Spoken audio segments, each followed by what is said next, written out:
نحمده ونصلي على رسوله الكريم اما بعد فاعوذ بالله من الشيطان الرجيم بسم الله الرحمن الرحيم رب اشرح لي صدري ويسر لي امري واحلل عقدة من لساني يفقهوا قولي. رفع الیدین، رفع کا معنی ہوتا ہے بلند کرنا، اور یدین کا لفظ ید سے ہے، ہاتھ کے لیے استعمال ہوتا ہے. یدین کا معنی دونوں ہاتھ، نماز میں دونوں ہاتھوں کا بلند کرنا. رفع الیدین یعنی دونوں ہاتھوں کا اٹھانا نماز میں 4 جگہ ثابت ہے. نمبر 1، شروع نماز میں تکبیر تحریمہ کے وقت، یعنی جب نماز کا آغاز ہوتا ہے. نمبر 2، رکوع سے قبل. نمبر 3، رکوع کرنے کے بعد. نمبر 4، تیسری رکعت کی ابتدا میں، یعنی جب 4 رکعتوں پر مبنی نماز ہو تو تیسری رکعت کے آغاز میں بھی. ان مقامات پر رفع الیدین کرنے کے دلائل درج ذیل ہیں. نمبر 1، حضرت عبداللہ بن زبیر فرماتے ہیں. کون ہیں وہ؟ حضرت عائشہ کے کیا لگتے ہیں یہ؟ اور بیٹے کس کے ہیں؟ حضرت عبداللہ بن زبیر رضی اللہ عنہ فرماتے ہیں، صلیت خلف ابی بکر الصدیق رضی اللہ عنہ فکان یرفع یدیہ اذا افتتح الصلاة واذا رکع واذا رفع رأسه من الرکوع وقال ابو بکر صلیت خلف رسول اللہ صلی اللہ علیہ وسلم فکان یرفع یدیہ اذا افتتح الصلاة واذا رکع وَإِذَا رَفَعَ رَأْسَهُ مِنَ الرُّكُوعِ. میں نے ابو بکر صدیق رضی اللہ عنہ کے پیچھے نماز پڑھی. وہ نماز کے شروع میں اور رکوع سے پہلے، اور جب رکوع سے سر اٹھاتے تو اپنے دونوں ہاتھ کندھوں تک اٹھاتے تھے اور کہتے تھے کہ رسول اللہ صلی اللہ علیہ وسلم بھی نماز کے شروع میں، رکوع سے پہلے اور رکوع سے سر اٹھانے کے بعد اسی طرح رفع الیدین کیا کرتے تھے.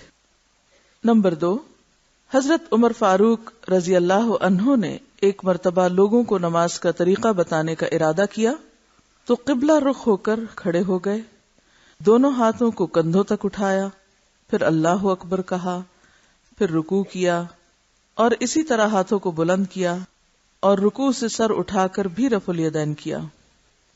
نمبر 3، حضرت علی رضی اللہ عنہ فرماتے ہیں کہ رسول اللہ صلی اللہ علیہ وسلم نماز کے شروع میں، رکوع میں جانے سے پہلے اور رکوع سے سر اٹھانے کے بعد اور 2 رکعتیں پڑھ کر کھڑا ہوتے وقت رفع الیدین کیا کرتے تھے. نمبر 4، حضرت عبداللہ بن عمر رضی اللہ عنہ فرماتے ہیں، رسول اللہ صلی اللہ علیہ وسلم شروع نماز میں، رکوع سے پہلے اور رکوع کے بعد اپنے دونوں ہاتھ کندھوں تک اٹھایا کرتے تھے. حضرت عبداللہ بن عمر رضی اللہ عنہ خود بھی شروع نماز میں، رکوع سے پہلے، رکوع کے بعد اور 2 رکعتیں پڑھ کر کھڑا ہوتے وقت رفع الیدین کیا کرتے تھے اور فرمایا کرتے تھے کہ رسول اللہ صلی اللہ علیہ وسلم بھی اسی طرح کیا کرتے تھے. یعنی آپ خود بھی کرتے اور ساتھ آپ کا طریقہ بھی بتاتے. امام بخاری کے استاد علی ابن المدینی فرماتے ہیں کہ حدیث ابن عمر رضی اللہ عنہ کی بنا پر مسلمانوں پر رفع الیدین کرنا ضروری ہے. امام بخاری نے الگ سے بھی ان احادیث کو ایک جگہ جمع کیا ہے. نمبر 5، حضرت مالک بن حویرث رضی اللہ عنہ شروع نماز میں رفع الیدین کرتے، پھر جب رکوع کرتے تو رفع الیدین کرتے، اور جب رکوع سے سر اٹھاتے تو رفع الیدین کرتے، اور یہ فرماتے تھے کہ رسول اللہ صلی اللہ علیہ وسلم بھی اسی طرح کیا کرتے تھے. نمبر 6، حضرت وائل بن حجر رضی اللہ عنہ فرماتے ہیں، میں نے نبی اکرم صلی اللہ علیہ وسلم کو دیکھا، جب آپ نماز شروع کرتے تو اللہ اکبر کہتے اور اپنے دونوں ہاتھ اٹھاتے، پھر اپنے ہاتھ کپڑے میں ڈھانک لیتے، پھر دایاں ہاتھ بائیں ہاتھ پر رکھتے، جب رکوع کرنے لگتے تو کپڑوں سے ہاتھ باہر نکالتے، اللہ اکبر کہتے اور رفع الیدین کرتے، جب رکوع سے اٹھتے تو سمع اللہ لمن حمدہ کہتے اور رفع الیدین کرتے. حضرت وائل بن حجر رضی اللہ عنہ 9 ہجری اور 10 ہجری میں رسول اللہ صلی اللہ علیہ وسلم کے پاس آئے۔ اس سے ثابت ہوا کہ رسول اللہ صلی اللہ علیہ وسلم 10 ہجری تک رفع الیدین کرتے تھے۔ 11 ہجری میں نبی صلی اللہ علیہ وسلم نے وفات پائی، لہذا آخر عمر تک رفع الیدین کرنا ثابت ہوا۔ نمبر 7، حضرت ابو حمید ساعدی رضی اللہ عنہ نے صحابہ کرام رضی اللہ عنہم کے ایک مجمع میں بیان کیا، یعنی لارج نمبر آف پیپل کے سامنے، کہ رسول اللہ صلی اللہ علیہ وسلم جب نماز شروع کرتے، جب رکوع میں جاتے، جب رکوع سے سر اٹھاتے، جب 2 رکعتیں پڑھ کر کھڑے ہوتے تو رفع الیدین کرتے تھے۔ تمام صحابہ نے کہا، تم سچ بیان کرتے ہو، رسول اللہ صلی اللہ علیہ وسلم اسی طرح نماز پڑھتے تھے۔ امام ابن خزیمہ اس حدیث کو روایت کرنے کے بعد فرماتے ہیں کہ میں نے محمد ابن یحییٰ کو یہ کہتے ہوئے سنا کہ جو شخص حدیث ابو حمید سننے کے باوجود رکوع میں جاتے اور اس سے سر اٹھاتے وقت رفع الیدین نہیں کرتا تو اس کی نماز ناقص ہوگی۔ حضرت ابو موسیٰ اشعری رضی اللہ عنہ نے ایک دن لوگوں سے فرمایا، کیا میں تمہیں رسول اللہ صلی اللہ علیہ وسلم کی نماز نہ بتاؤں؟ یہ کہہ کر انہوں نے نماز پڑھی، جب تکبیر تحریمہ کہی تو رفع الیدین کیا، پھر جب رکوع کیا تو رفع الیدین کیا اور تکبیر کہی، پھر سمع اللہ لمن حمدہ کہہ کر دونوں ہاتھ کندھوں تک اٹھائے، پھر فرمایا اسی طرح کیا کرو۔ نمبر 9، حضرت ابو ہریرہ رضی اللہ عنہ فرماتے ہیں کہ رسول اللہ صلی اللہ علیہ وسلم شروع نماز میں رکوع سے پہلے اور رکوع کے بعد اپنے دونوں ہاتھ کندھوں تک اٹھایا کرتے تھے۔ نمبر 10، حضرت جابر رضی اللہ عنہ جب نماز شروع کرتے، جب رکوع کرتے اور جب رکوع سے سر اٹھاتے تو رفع الیدین کرتے اور فرماتے تھے کہ رسول اللہ صلی اللہ علیہ وسلم بھی اسی طرح کیا کرتے تھے۔ تو یہ 10 روایات یا 10 صحابہ کرام سے جو مختلف روایات ہیں یہ ثابت کرتی ہیں کہ نماز میں نبی صلی اللہ علیہ وسلم کا جو طریقہ تھا اس میں رفع الیدین پایا جاتا ہے۔ اب رفع الیدین نہ کرنے والے لوگ جو ہیں وہ کیا دلائل دیتے ہیں اور ان دلائل کا تجزیہ۔ جن احادیث سے رفع الیدین نہ کرنے کی دلیل لی جاتی ہے ان کا مختصر تجزیہ ملاحظہ فرمائیں۔ پہلی حدیث، حضرت جابر بن سمرہ رضی اللہ عنہ بیان کرتے ہیں کہ رسول اللہ صلی اللہ علیہ وسلم نے فرمایا، کیا بات ہے کہ میں تم کو اس طرح ہاتھ اٹھاتے دیکھتا ہوں گویا کہ وہ سرکش گھوڑوں کی دمیں ہیں، نماز میں سکون اختیار کرو۔ اس حدیث میں اس مقام کا ذکر نہیں جس پر صحابہ ہاتھ اٹھا رہے تھے، یعنی وہ وقت نہیں معلوم کہ کب ہاتھ اٹھا رہے تھے، اور آپ صلی اللہ علیہ وسلم نے انہیں منع فرمایا۔ جابر بن سمرہ ہی سے صحیح مسلم میں اسی حدیث سے متصل 2 روایات اور بھی ہیں جو بات کو پوری طرح واضح کر دیتی ہیں۔ نمبر 1، حضرت جابر بن سمرہ رضی اللہ عنہ فرماتے ہیں، رسول اللہ صلی اللہ علیہ وسلم کے ساتھ جب ہم نماز پڑھتے تو نماز کے خاتمے پر دائیں بائیں السلام علیکم ورحمۃ اللہ کہتے ہوئے ہاتھ سے اشارہ بھی کرتے تھے۔ یہ دیکھ کر آپ نے فرمایا، تم اپنے ہاتھ سے اس طرح اشارہ کرتے ہو جیسے شریر گھوڑوں کی دمیں ہلتی ہیں، تمہیں یہی کافی ہے کہ تم قاعدہ میں اپنی رانوں پر ہاتھ رکھے ہوئے دائیں اور بائیں منہ موڑ کر السلام علیکم ورحمۃ اللہ کہو۔ یعنی آخری مرتبہ جب سلام پھیرا جاتا ہے تو اس وقت ہاتھ مت اٹھاؤ بلکہ ہاتھ رکھے ہوئے ہی سلام کرو۔ حضرت جابر بن سمرہ ہی کا بیان ہے، ہم رسول اللہ صلی اللہ علیہ وسلم کے ساتھ نماز کے خاتمے پر السلام علیکم ورحمۃ اللہ کہتے ہوئے ہاتھ سے اشارہ بھی کرتے تھے۔ یہ دیکھ کر آپ نے فرمایا، تمہیں کیا ہو گیا ہے کہ تم اپنے ہاتھوں سے اس طرح اشارہ کرتے ہو گویا وہ شریر گھوڑوں کی دمیں ہیں، تم نماز کے خاتمے پر صرف زبان سے السلام علیکم ورحمۃ اللہ کہو اور ہاتھ سے اشارہ نہ کرو۔ امام نووی رحمۃ اللہ علیہ المجموع میں فرماتے ہیں، جابر بن سمرہ کی اس روایت میں رکوع میں جاتے اور اٹھتے وقت رفع الیدین نہ کرنے کی دلیل لینا عجیب بات اور سنت سے جہالت کی قبیح بدترین قسم ہے، کیونکہ یہ حدیث رکوع کو جاتے اور اٹھتے وقت کے رفع الیدین کے بارے میں نہیں ہے، بلکہ تشہد میں سلام کے وقت دونوں جانب ہاتھ سے اشارہ کرنے کی ممانعت ہے، یعنی ادھر اور ادھر۔ محدثین اور جن کو محدثین کے ساتھ تھوڑا سا بھی تعلق ہے ان کے درمیان اس بارے میں کوئی اختلاف نہیں۔ اس کے بعد امام نووی امام بخاری کا قول نقل کرتے ہیں کہ اس حدیث سے بعض جاہل لوگوں کا دلیل پکڑنا صحیح نہیں، کیونکہ یہ سلام کے وقت ہاتھ اٹھانے کے بارے میں ہے، اور جو عالم ہے وہ اس طرح کی دلیل نہیں پکڑتا کیونکہ یہ معروف اور مشہور بات ہے. یعنی صحیح مسلم میں یہ روایات موجود ہیں، کوئی ڈھکی چھپی بات نہیں. اس میں کسی قسم کا اختلاف نہیں، اور یہ بات صحیح ہوتی تو ابتدائے نماز اور عید کا رفع الیدین بھی منع ہو جاتا. یعنی اگر اس سے مراد رکوع پہ جاتے اور اٹھتے وقت کا رفع الیدین تھا تو پھر شروع میں جب اللہ اکبر کہا جاتا ہے اس کو بھی روک دیا جاتا ہے، یا پھر عیدین میں جو نماز پڑھی جاتی ہے اس میں تکبیروں کے ساتھ ہاتھ اٹھائے جاتے ہیں تو وہ بھی روک دیا جاتا. مگر اس میں خاص رفع الیدین کو بیان نہیں کیا گیا. امام بخاری فرماتے ہیں پس ان لوگوں کو اس بات سے ڈرنا چاہیے کہ وہ نبی صلی اللہ علیہ وسلم پر وہ بات کہہ رہے ہیں جو آپ نے نہیں کہی. یعنی اس حدیث سے یہ دلیل پکڑنا کہ اس سے مراد رکوع میں جاتے اور اٹھتے وقت کا رفع الیدین ہے تو یہ غلط استدلال ہے، اور لوگوں کو خدا سے ڈرنا چاہیے کہ وہ آپ کی بات کو کس طرح انٹرپریٹ کر رہے ہیں. کیونکہ اللہ تعالیٰ فرماتا ہے فَلْيَحْذَرِ الَّذِينَ يُخَالِفُونَ عَنْ أَمْرِهِ أَن تُصِيبَهُمْ فِتْنَةٌ أَوْ يُصِيبَهُمْ عَذَابٌ أَلِيمٌ. پس ان لوگوں کو جو نبی صلی اللہ علیہ وسلم کی مخالفت کرتے ہیں اس بات سے ڈرنا چاہیے کہ انہیں دنیا میں کوئی فتنہ یا آخرت میں دردناک عذاب پہنچے. دوسری حدیث جو اس سلسلے میں بیان کی جاتی کہ رفع الیدین نہیں کرنا چاہیے، حضرت عبداللہ بن مسعود رضی اللہ عنہ نے فرمایا کیا میں تمہیں رسول اللہ صلی اللہ علیہ وسلم کی نماز بتاؤں؟ پھر انہوں نے نماز پڑھی اور ہاتھ نہ اٹھائے مگر پہلی مرتبہ. یعنی صرف تکبیر تحریمہ کے وقت ہاتھ اٹھائے اور باقی نماز میں نہیں. امام ابو داؤد اس حدیث کے بعد فرماتے ہیں، امام ابو داؤد کون ہے؟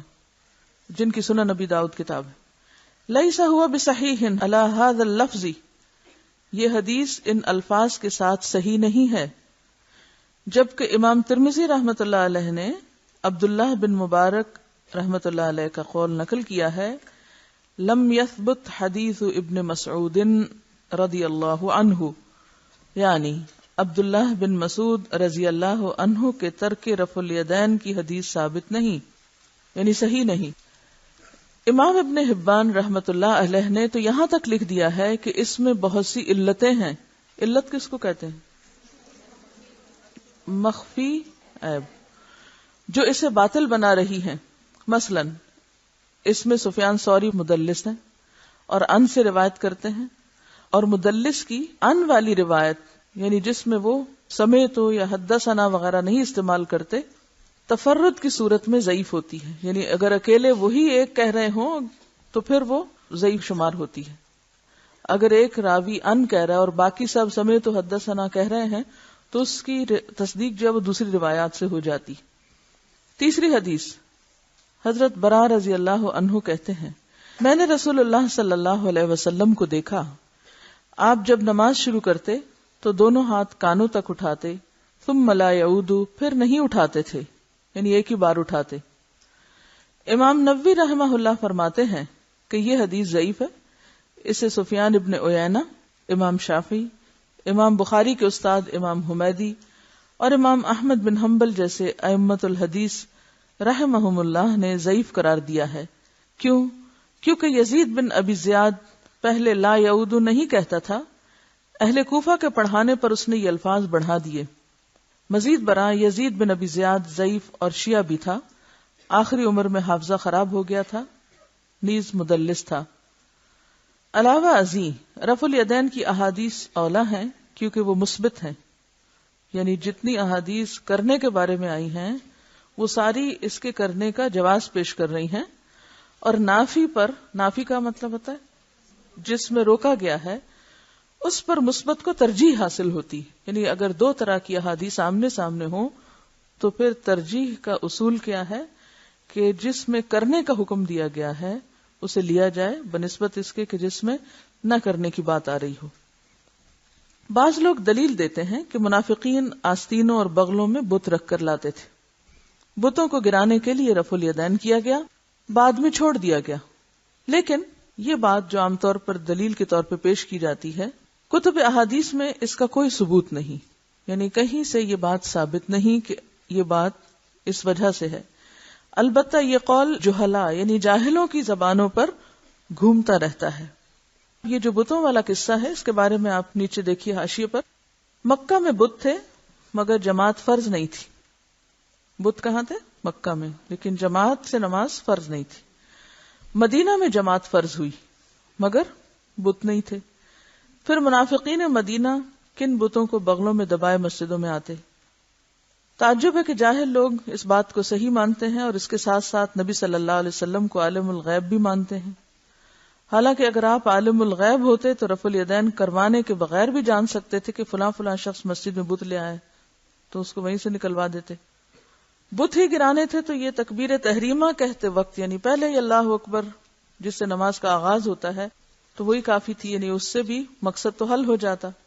اور اسی طرح رکوع اور سجود کے دوران بھی کر سکتے تھے. یعنی اگر بت تکبیر تحریمہ میں نہ بھی گریں تو دوسری دفعہ رفع الیدین کی ضرورت نہیں تھی.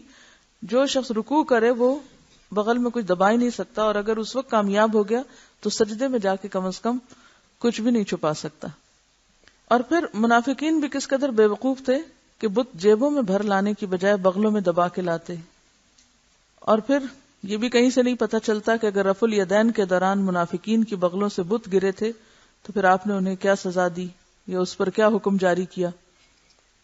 یہ ساری کہانی من گھڑت ہے، اس کی کوئی حقیقت نہیں. یہ بھی دلیل دی جاتی ہے کہ ابن زبیر رضی اللہ عنہ کہتے ہیں کہ رسول اللہ صلی اللہ علیہ وسلم نے رفع الیدین کیا تھا اور بعد میں چھوڑ دیا، یعنی اسے منسوخ بتاتے ہیں. نصب الرایہ کا حوالہ ہے اس بات کے لیے، لیکن یہ روایت بھی مرسل اور ضعیف ہے. تحقیق تو یہ ہے کہ مسئلہ رفع الیدین میں نسخ ہوا ہی نہیں، کیونکہ نسخ ہمیشہ وہاں ہوتا ہے جہاں نمبر 1 دو حدیثیں آپس میں ٹکراتی ہوں. یعنی ناسخ و منسوخ کا قاعدہ کیا ہے؟ جہاں دو حدیثیں آپس میں ٹکراتی ہوں. نمبر 2 دونوں مقبول ہوں، یعنی دونوں قابل قبول ہوں. نمبر 3 ان کا کوئی مشترکہ مفہوم نہ نکلتا ہو، یعنی بالکل ایک دوسرے سے کنٹرڈکٹ کر رہی. نمبر 4 دلائل سے ثابت ہو جائے کہ ان دونوں میں سے فلاں پہلے دور کی ہے اور فلاں بعد میں ارشاد فرمائی ہے. یعنی صرف ایک حدیث کو دوسرے کا ناسخ نہیں قرار دیا جا سکتا جب تک کہ یہ ثابت نہ ہو دیگر دلائل سے کہ کون سی بات پہلے کی ہے اور کون سی بعد کی. تب بعد والی حدیث پہلی حدیث کو منسوخ کر دیتی ہے. مگر یہاں رفع الیدین کرنے کی احادیث زیادہ بھی ہیں، صحیح ترین بھی ہیں.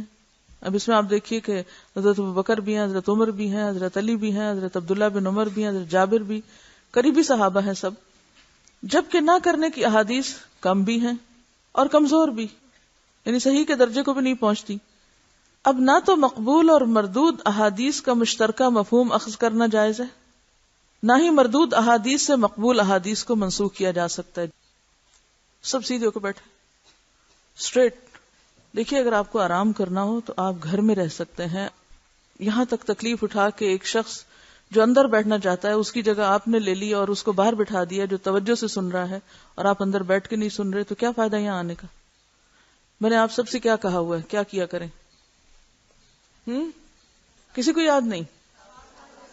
قرآن میں کیا پڑھا تھا؟ وَالصَّاحِبِ، اس کا کوئی حق ہے؟ کیا حق ہے اس کا؟ آپ کے ساتھیوں کا آپ پر حق ہے. لہذا اب سونے والے کو نہیں پکڑا جائے گا، اس کے ساتھی کو پکڑا جائے گا، کیونکہ اس نے حق ادا نہیں کیا. جب بھی آپ دیکھیں کہ آپ کے ساتھ والا شخص جو ہے وہ پین چھوڑ بیٹھا ہے، پین چھوڑ دیا اس نے، یا اس کی انگلی نہیں ہل رہی، کتاب کے ساتھ ساتھ آگے نہیں جا رہی، تو فوراً قرآن کے حکم کے مطابق احسان کریں اپنے ساتھی پر. اور کیا کریں؟ اس کو جگائیں، اس کو ہلائیں. مجھے معلوم ہے رش کی وجہ سے سانس نہیں آتا پوری طرح اور پھر آکسیجن کم ہوتی ہے تو خود بخود دماغ سونے لگتا ہے. لیکن جب تک آپ ایک دوسرے کو نہیں دیکھیں گے کہ وہ کلاس میں بیٹھا کیا کر رہا ہے، تو ایک شخص بھی اگر کلاس میں کوئی اور کام کرے گا تو اس سے کیا ہوگا؟ آپ ہی بتائیے کیا ہوگا؟ جی ہاں، ایک تو خیانت ہے، آپ دھوکہ دے رہے ہیں. اور دھوکہ کون دیتا ہے؟ صحیح بات ہے، یخادعون اللہ والذین آمنوا. پہلے تو مجھے بتائیے منافقین کی صفت ہے یہ؟ کیا کرتے ہیں وہ؟ بظاہر وہ یہ بتا رہے ہوتے ہیں کہ ہم کلاس کے اندر ہیں، ہم پڑھنے آئے ہیں، ہم پڑھ رہے ہیں. گھر والوں کو بھی یہی بتا کے آتے ہیں نا، استادوں کو بھی یہی بتا رہے ہیں، ساتھ والے کو بھی یہ پتا ہے کہ یہ پڑھنے کے لیے آئے ہوئے، لیکن وہ یہاں بیٹھ کر اگر کچھ اور کر رہے ہیں تو وہ کس کس کو دھوکہ دے رہے ہیں؟ ان سب کو دے رہے ہیں. تو جو شخص یہ سمجھتا ہے کہ وہ دھوکہ دے کے بھی سچا مومن ہے تو وہ غلط فہمی کا شکار ہے، اس کے ایمان میں خلل ہے، اور ایمان کا خلل کو معمولی چیز نہیں ہے. تو اگر آپ یہاں بیٹھ کر کچھ بھی اور کر رہی ہیں، اس روز مجھے کسی نے بتایا کہ کوئی شخص پیچھے سورۃ کہف پڑھ رہا تھا فقہ کی کلاس میں، حتیٰ کہ کوئی لسنر بھی اگر یہاں آ کر بیٹھے تو اس کا فرض یہ بنتا ہے کہ وہ صرف پھر کلاس اٹینڈ کرے، اور اگر اس کو نہیں پڑھنا کچھ اور کرنا تو وہ کمرے سے باہر نکل جائے، وہ باہر جا کے کرے. لیکن جب تک آپ اندر ہیں تو آپ کو وہی کرنا ہے جو آپ کو کروایا جا رہا ہے. سورۃ کہف پڑھنا بھی اس وقت ثواب کا باعث نہیں ہے. تو امانت کا تقاضا کیا ہے کہ جس چیز کے لیے آپ یہاں بیٹھے ہیں وہی کریں، اس کے علاوہ کچھ اور نہیں کریں، اور اس کے لیے ایک دوسرے پر نظر رکھیں. جب تک آپ ایک دوسرے پر نظر نہیں رکھیں گے تو ایک شخص بھی غلط کام کرے گا، وہ سب کی بدنامی کا سبب بنے گا.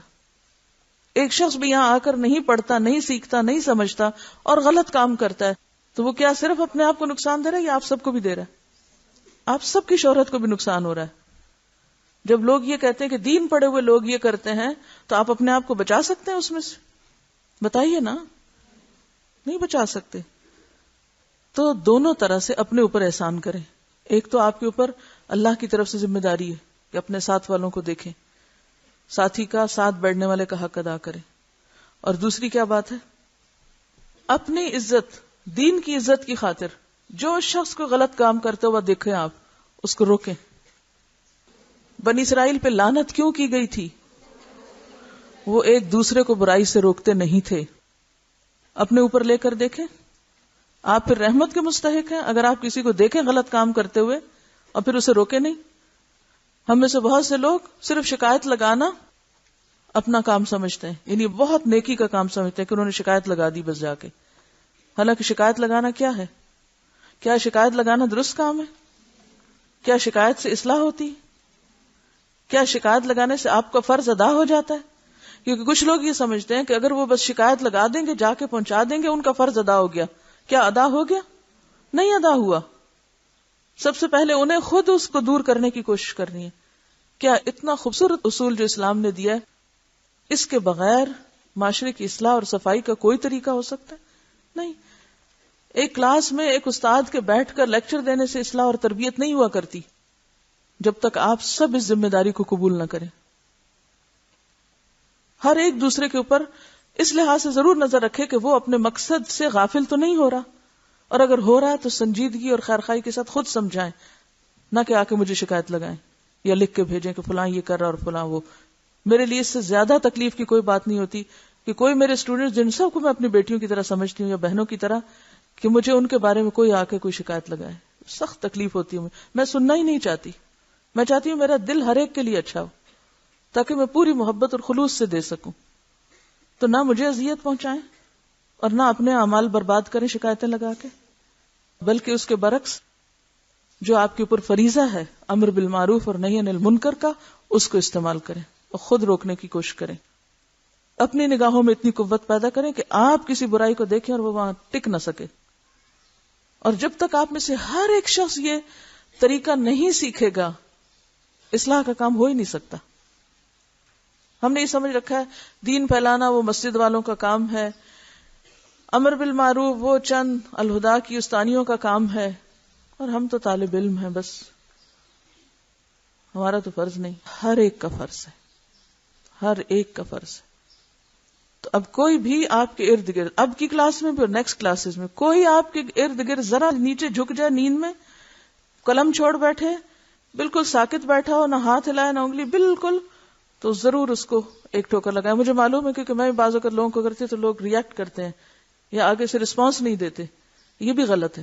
یہ بھی جواباً اس شخص کو کیا چاہیے کہ وہ تھوڑا سا اس کو رسپانس دے کہ میں جاگ رہا ہوں، تم میری خیر خواہی کر رہے ہو، ٹھیک ہے، شکریہ. عام طور پر ایسی خیر خواہی کرنے والوں کے ساتھ کیا کیا جاتا ہے، یعنی اگر ہلائیں بھی تو ہل کے نہیں دیتے بعض اوقات، تو کہتے ہیں چھوڑ دو، ہلاؤ بھی مت.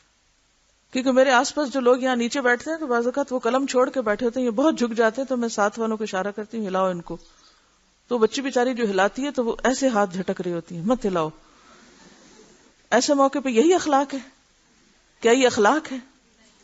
کیا اخلاق ہے کہ اگر کوئی ہمیں چلے اس کی بھول صحیح، اس کی غلطی صحیح، وہ بھول کے ہلا رہا ہے، کیا کرنا چاہیے؟ ساتھ ہلا دینا چاہیے، ٹھیک ہے جزاک اللہ. ہمیں تو اپنی خیرخواہی کرنے والے بھی اچھے نہیں لگتے، کیونکہ سب سے بڑی دشمنی تو ہم اپنے ساتھ خود کر رہے ہیں. تو بات یہ ہے کہ ضعیف احادیث سے صحیح احادیث کو منسوخ نہیں کر سکتے، کمزور احادیث سے، ویک احادیث سے، ایسی احادیث سے جن میں علت ہو، صحیح ترین احادیث کو منسوخ کرنا درست نہیں. اگر بفرض محال اس مسئلے میں نسخ کا دعویٰ تسلیم کر لیا جائے تو بھی قرائن شہادت دیتے ہیں کہ رفع الیدین کرنا منسوخ نہیں بلکہ نہ کرنا منسوخ ہے. کیونکہ نمبر 1، صحابہ کرام نے حیات طیبہ کے آخری حصے 9 ہجری اور 10 ہجری میں نبی اکرم صلی اللہ علیہ وسلم سے رفع الیدین کرنا روایت کیا ہے. منسوخ کیوں نہیں؟ کیونکہ آخری دور کی روایت ہے. نمبر 2، صحابہ کرام عہد نبوت کے بعد بھی رفع الیدین کے قائل اور فاعل رہے. قائل کا معنی بتانے والے، اور فاعل یعنی خود کرنے والے. کون سی دلیل ہے اس میں؟ عبداللہ بن عمر وغیرہ کی اور دیگر جو پیچھے آپ نے پڑھی. تیسری بات، کہا جاتا ہے کہ چاروں ائمہ برحق ہیں. اگر ایسا ہی ہے تو ان 4 میں سے 3 رفع الیدین کے قائل ہیں. نمبر 4، جن محدثین کرام نے رفع الیدین کی احادیث کو اپنے مختلف مقبول سندوں کے ساتھ روایت کیا ہے، ان میں سے کسی نے یہ تبصرہ نہیں کیا کہ رفع الیدین منسوخ ہے. اس سے پتہ چلتا ہے کہ صحابہ اور تابعین اور فقہاء اور محدثین رحمہم اللہ کے نزدیک رفع الیدین منسوخ نہیں بلکہ سنت نبوی ہے.